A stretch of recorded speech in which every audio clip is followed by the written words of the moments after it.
Depuis plusieurs années, les jacides sont la plus grande crainte des producteurs de coton. Il s'agit d'insectes qui s'en prennent aux plantations, détruisant les récoltes et donc réduisant les revenus des producteurs.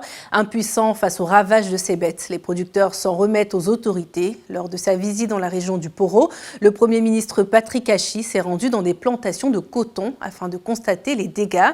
Suivons les détails avec Kouladam et Désiré Conan.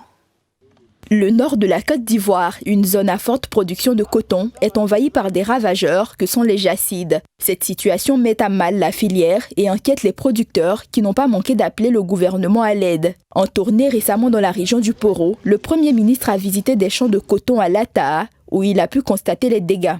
Face au constat que nous avons fait ici, je ne peux pas m'empêcher, en son nom, de dire aux populations que nous sommes avec elles, que nous compatissons avec elles la situation qu'elles ont vécue, que si nous sommes ici, c'est que justement le président de la République est informé et que cette situation le touche tout particulièrement et qu'il ne restera pas indifférent, il ne les abandonnera pas.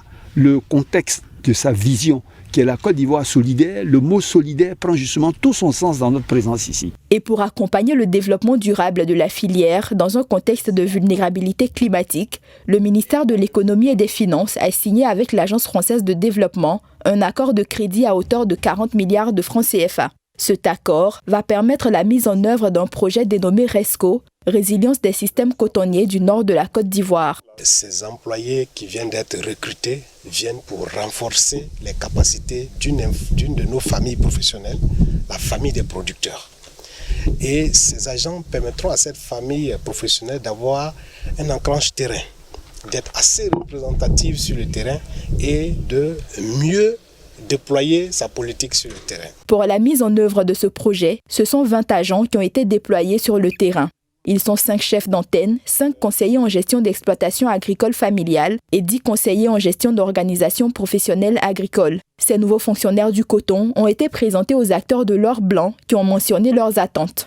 Moi-même, je suis producteur et je peux vous dire même le travail qu'on va leur confier. Je suis allé en mission en France pour voir le travail qui s'est fait là-bas. Et c'est ce même travail qu'ils vont faire ici. Et j'ai même vu là-bas, ils donnent vraiment des conseils aux producteurs pour que le producteur puisse s'en sortir, même pas le coton seulement, dans tout ce qu'il fait en fin de campagne pour qu'il puisse avoir un revenu pour s'occuper de sa famille.